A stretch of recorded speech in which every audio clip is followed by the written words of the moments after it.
Tamiya SdKfz 222 armored car is a nice old kit, but the hull is completely bare. What I want to show you today are some of the simple scratch building techniques I used to add a few details to the inside of this hull.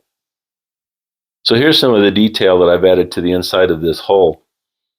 You notice the grenades and the boxes on the right side there, the tall gray ones.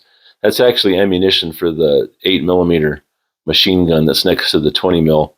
And there's some various assorted boxes for different maybe first aid kits or tool kits that are all over the inside of this armored car. And down there to the right of the grenades is a gas mask canister. And if I flip this around, you see there's more of the 8mm ammo containers, boxes, whatever they are. Some brackets to hold other equipment, and there's an MP40 down there towards the floor. If I can get this thing, look through the door maybe.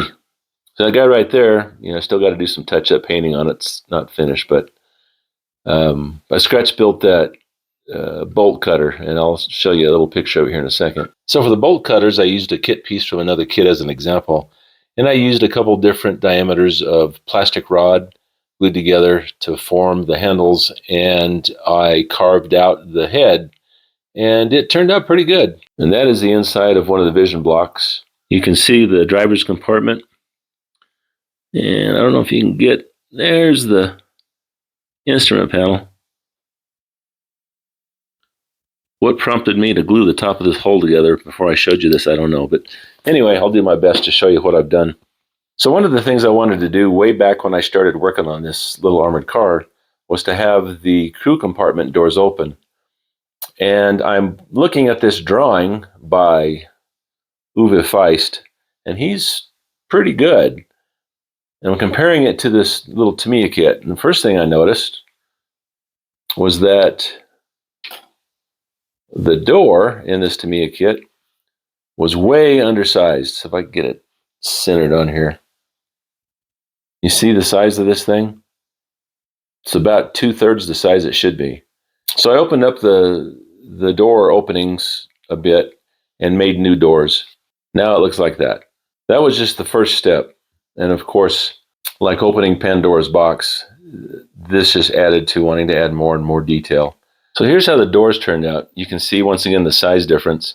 So the notches on the kit door are from where the hinges were. I looked at the hinges and scaled them up, and they look pretty good. So I'm going to use them, but I have to clean them up and get them so I can pose them in an open position. But I just used sheet styrene on this. I'll show you a before and after picture. So I cut out this plate that holds the two visor ports. So this is the driver's vision port as supplied with the kit. And when I line it up against the drawing that I have here, you'll notice that it is a bit narrower than the drawing is. So I decided to cut that piece out of the kit, the whole front plate, and I widened the vision port there and also added some detail to the back side of it. Here's what the interior looks like, and once again, this is all just strip and sheet styrene with a real tiny rod down there towards the bottom of the opening.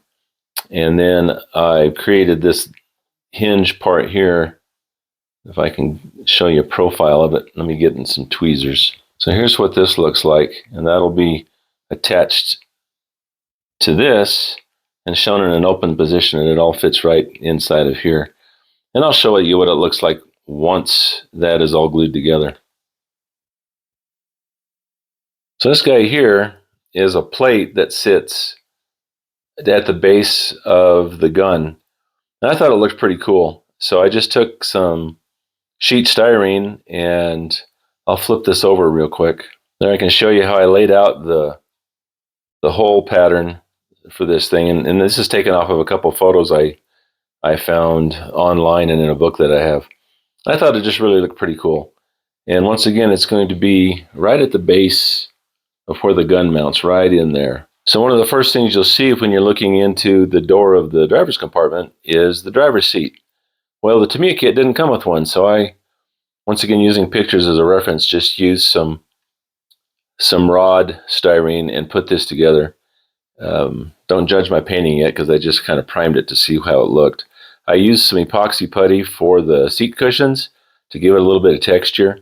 And on the back of this thing, the Germans had kind of a weird little spring system for the seat cushions. And I tried to replicate this. Let me get it in the light a little better. So I tried to replicate this. It's not very well done, but I just wanted you to be able to see something there, because honestly, you won't really be able to see the back of this seat once the turret's on and everything's all put together. So I wasn't worried too much, but I just wanted to have a representation on the back of that thing showing the springs. Now up in the driver's compartment, you can see all these different levers. They're going to be gear shift levers, and the 222, you could either steer it with the front wheels or you can steer it with all four, and I'm sure one of these levers allows you to choose that. So what I did for some of the levers and other interior details, I simply carved it out of a piece of solid styrene, and it turned out pretty good. The effect is what I was looking for, and with some decent paint, it'll look like a kit part. Inside of here also, and I'll show you a before picture, there's a battery that I made, and there's a tool chest in there. On the right side, you can see a little hatchet that I made, and there's an instrument panel in there that's hard to see, but I'll show you.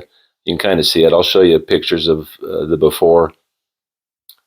And anyway, just some gizmology that goes in there that makes this kind of look cool. Is it completely accurate? No, but only you and I know that, right? Well, gang, that's it for this episode. If you recall, video number 1, we talked about building the gun and adding details to it. Video number 2 outlines what progress I had made on the turret. And this is video number 3 for the interior of the hull. The next video will discuss the exterior of the hull. And then finally, the last video will cover how we paint and finish this little Tamiya SdKfz 222. Thanks again so much for watching. I hope you like, share, and subscribe if you feel so inclined. It'll sure help us with the progress we're making with our videos. Thank you so much, and we'll see you next time.